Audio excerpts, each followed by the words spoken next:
आज हम लोग पढ़ने जा रहे हैं closed packed structure of atom. तो पहले समझते हैं कि क्लोज्ड पैक्ड स्ट्रक्चर क्या होता है।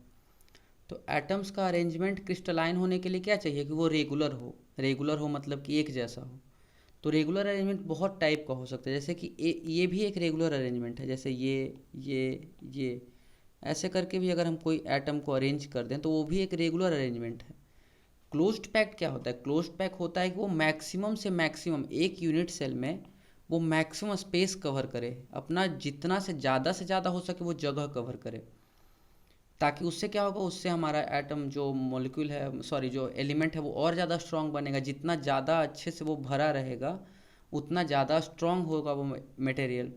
तो क्लोज पैकिंग क्या होता है कि arrangement of atoms or molecules such that they occupy maximum space and minimum space is left vacant is called closed packing। ऐसा अरेंजमेंट किसी एटम का जिससे कि वो मैक्सिमम स्पेस कवर करे और बहुत ही कम मिनिमम स्पेस है जो खाली छूटे। लेफ्ट वैकेंट मतलब हो गया खाली छूटना। तो मिनिमम से मिनिमम स्पेस खाली छूटे और मैक्सिमम स्पेस भरा रहे, तो उसको हम लोग क्लोज पैकिंग कहते हैं। अब यहाँ पे दो एग्जाम्पल देके हम लोग समझते हैं। ये देखिए, एक एग्जाम्पल ये वाला फिगर का है, ये फिगर भी एक एग्जाम्पल है। तो इसमें क्या है, नॉर्मल ऐसे स्क्वायर पैकिंग, स्क्वायर पैकिंग इसको कहते हैं। तो इसमें एटम अरेंज्ड है और एक ये अरेंजमेंट है। दोनों आप खुद देख के बताइए कि किस में ज़्यादा कम जगह बचा हुआ है, मतलब कौन है जो ज़्यादा अच्छे से पैक्ड है, जिसमें बहुत कम जगह बचा हुआ है। तो आप डेफिनेटली बता सकते हैं कि इसमें बहुत ही कम जगह बचा हुआ है, बहुत थोड़ा थोड़ा, इसमें बहुत ज़्यादा ज़्यादा जगह बचा हुआ है। तो ये क्लोज्ड पैक्ड स्ट्रक्चर है और ये नॉर्मल पैक्ड है, मतलब इसको कोई भी कैटेगरी में नहीं रखा जाता है। लेकिन हाँ, जो बहुत अच्छे से पैक्ड है इसको हम लोग क्लोज्ड पैक्ड स्ट्रक्चर कहते हैं, जो क्लोज पैक्ड है। अब सबसे पहले देखते हैं कि वन डायमेंशनल पैकिंग क्या होता है। तो ये देखिए, सिंपल वन डायमेंशनल पैकिंग है। वन डायमेंशनल मतलब एक स्ट्रेट लाइन में इसका कोऑर्डिनेशन नंबर कितना होता है, 2 होता है। इसमें हम लोग को सिंपली यही पढ़ना है कि उसका क्लोज्ड पैक्ट है तो उसका कोऑर्डिनेशन नंबर कितना होता है, उसका अरेंजमेंट किस किस टाइप का है। तो हम लोग को इस वीडियो में, इस लेक्चर में हम लोग को वही पढ़ना है। तो वन डायमेंशनल में क्या है, कोऑर्डिनेशन इसमें कुछ ज़्यादा है नहीं, बस एक स्ट्रेट लाइन में अरेंजमेंट को वन डायमेंशनल अरेंजमेंट कहते हैं। इसका कोऑर्डिनेशन नंबर 2 होता है। कोऑर्डिनेशन नंबर क्या होता है कि किसी भी एटम से और कितना एटम्स जुड़ा हुआ है। जैसे कि ये एटम है, सपोज इसमें 1 2 3 4 है, तो इस एटम का कोऑर्डिनेशन नंबर क्या हो गया, कोऑर्डिनेशन नंबर हो गया 4। अब ये एक एटम है, 1 2 3, तो इस एटम का कोऑर्डिनेशन नंबर हो गया 3। तो एक एटम से और कितना एटम जुड़ा हुआ है या कितना मॉलिक्यूल जुड़ा हुआ है उसी को कोऑर्डिनेशन नंबर कहते हैं। तो यहाँ पे इस एटम, अगर हम इस एटम को लेते हैं, इससे कितना जुड़ा है, एक ये जुड़ा हुआ है ये वाला एटम, और एक ये एटम जुड़ा हुआ है। तो 2 एटम जुड़ा, तो इसका कोऑर्डिनेशन नंबर हो गया 2। अब आते हैं हेक्सागोनल क्लोज पैकिंग। इसमें बेसिकली इंपॉर्टेंट यही है, हेक्सागोनल क्लोज पैकिंग। तो चलिए आते हैं हेक्सागोनल क्लोज पैकिंग में। तो यहाँ पे होता है A B type of arrangement. अब A B type of arrangement क्या होता है ये भी मैं आपको नीचे समझाने जा रहा हूँ। पैकिंग फ्रैक्शन कितना होता है, 0.74, और पैकिंग परसेंटेज 74%। ठीक है, पैकिंग फ्रैक्शन इतना है और पैकिंग परसेंटेज इतना है। कोऑर्डिनेशन नंबर कितना होता है, तो 6 + 3 + 3 बार। चलिए मैं ये समय आपको पहले समझा देता हूँ कैसे। ये देखिए एग्जाम्पल है हेक्सागोनल क्लोज्ड पैकिंग का। तो ये हेक्सागोनल क्लोज्ड पैकिंग समझने के लिए चलिए ये फिगर देखते हैं। ये एटम है, यही वाला, ये सेम टू सेम फिगर, यही देखिए हेक्सागोनल क्लोज्ड पैकिंग। इसी को मैंने नीचे भी सेम टू सेम ऐसा ही बनाया है। तो ये एटम है और इसके आसपास 6 एटम हेक्सागोन के शेप में इससे जुड़े हुए हैं, तो इसी को हेक्सागोनल क्लोज्ड पैकिंग कहते हैं। अब इसके देखिए, ये हो गया हेक्सागोनल क्लोज्ड पैकिंग, ये वाला स्ट्रक्चर।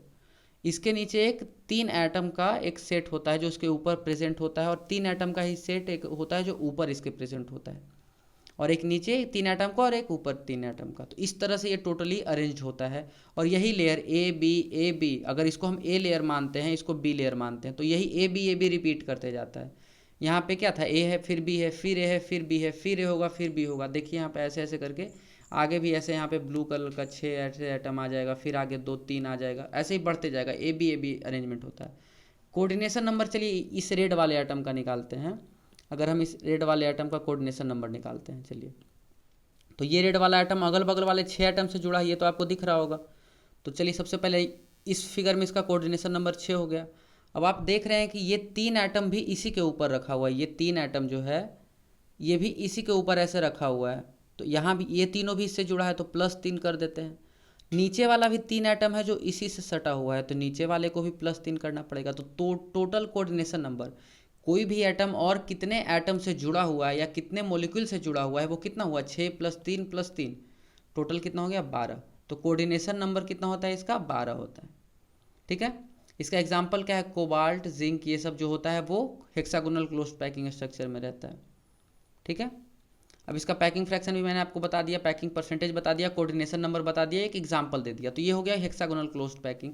इसका मैं फिगर से भी आपको समझा दिया कि कैसा ये होता है, और ये एक डायग्राम देके भी मैंने आपको समझा दिया कि ये कैसे अरेंज होता है। अगर 3D में आपको देखना है तो ये डायग्राम आप देख के समझ सकते हैं।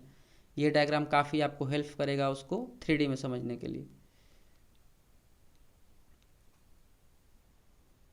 अब नीचे आते हैं क्यूबिक क्लोज पैकिंग या फेस सेंटर्ड क्यूबिक, इसी को कहते हैं फेस सेंटर्ड क्यूबिक ही क्यूबिक क्लोज पैकिंग कहलाता है।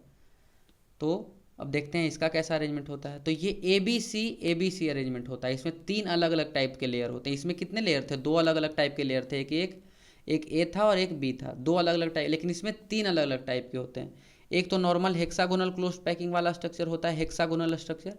फिर एक 3 एटम का सेट वाला स्ट्रक्चर जैसा कि उसमें था।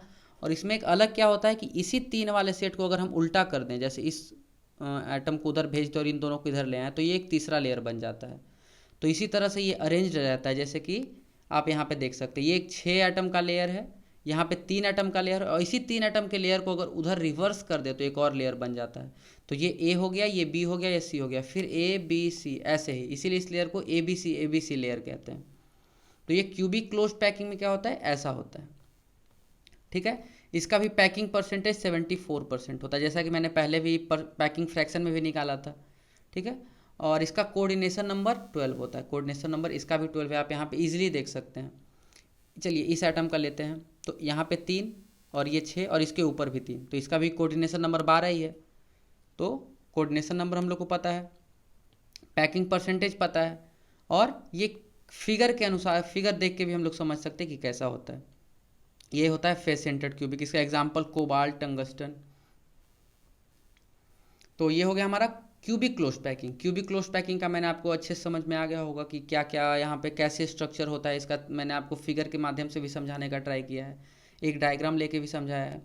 तो अगर आपको कुछ भी डाउट हो तो प्लीज़ आप डाउट में इसको पूछेगा। अगर इसमें कोई भी किसी भी टॉपिक पे आपको कोई डाउट हो, आप एक बार डाउट में पूछिए, आपको आपका डाउट टाइम मिलते के साथ ही मैं क्लियर कर दूंगा। अब अगला आ गया body centred cubic. Body centred cubic बहुत ही ईजी है, बहुत ही सिंपल है समझना इसको। ये देखिए, ये एक एटम है, मतलब सॉरी ये 4 एटम है जो कि कॉर्नर्स पे, ये भी 4 एटम्स है, ये भी कॉर्नर्स पे, इसके बीच में एक एटम है। जैसा कि मैंने बॉडी सेंटर्ड क्यूबिक में भी मैं बताया था कि उसके सेंटर पे एक एटम होता है, वही यहाँ पे अरेंजमेंट है। तो इसमें भी ए बी अरेंजमेंट है, लेकिन बस देख सकते हैं कि ये क्लोज पैक नहीं है, बहुत ज़्यादा क्लोज पैक नहीं है, लेकिन फिर भी सिंपल क्यूबिक से तो ज़्यादा क्लोज है, ये आप समझ सकते हैं। तो इसका पैकिंग परसेंटेज हो जाता है 68%। कोऑर्डिनेशन नंबर आप देख सकते हैं, एक एटम कितने से जुड़ा है, 1 2, ये 1 है, ये 2 है, ये 3 है और ये 4 है, फिर ये 5 है, ये 6 है, ये 7 है और इधर वाला 8 है। तो एक एटम जो बीच में है वो कितने से जुड़ा है, 8 है। तो इसका कोऑर्डिनेशन नंबर कितना हो गया, 8 हो गया। तो ये बहुत ही, ये सबसे ज़्यादा सिंपल था body centred cubic. Body centred cubic में ऐसा स्ट्रक्चर होता है 1 2 3 4, और इसके पीछे भी ऐसे ही 4 हैं, तो टोटल इसका कोऑर्डिनेशन नंबर 8 हो जाता है। तो इस टॉपिक में हम लोग को 3 ही बेसिकली पढ़ना है, क्लोज पैक्ड स्ट्रक्चर, इसका परसेंटेज वेट क्या बोलते हैं, पैकिंग फ्रैक्शन मैंने आपको बता दिया, इसका कोऑर्डिनेशन नंबर बता दिया, और कैसे फिगर से अगर आपको समझ, सिर्फ फॉर्मूला छोड़ के अगर आपको समझना है तो आपको फिगर के माध्यम से मैंने बहुत समझाने का ट्राई किया। फिर भी अगर कोई डाउट रहता है तो आप प्लीज़ एक बार डाउट्स कमेंट्स में ज़रूर पूछें। आपका डाउट जल्दी जैसे ही टाइम मिलेगा मैं क्लियर करने का ट्राई करूँगा। अब नेक्स्ट क्लास में हम लोग पढ़ने जा रहे हैं वॉइड क्या होता है। वॉइड मतलब खाली, रिक्त स्थान, खाली स्थान जो यहाँ पे प्रेजेंट है। बहुत सारा वॉइड्स हैं, जैसे कि इसी क्वेश्चन में इस फिगर में देख लीजिए, ये सब देखिए खाली जगह है। यहाँ पे ये इस फिगर में आपको ज़्यादा अच्छे समझ, ये सब देखिए खाली जगह है, ये खाली जगह है, ये सब छोटा छोटा खाली जगह है। इसके बारे में पढ़ना है कि ये कितना बड़ा होता है और कितना टाइप्स का ये वॉइड होता है, और इस वॉइड का रेडियस क्या होता है, ये सब हम अपने नेक्स्ट लेक्चर में पढ़ना है हम लोग को। तो आज का लेक्चर हम यहीं ख़त्म करते हैं, मिलते हैं आपसे नेक्स्ट लेक्चर में।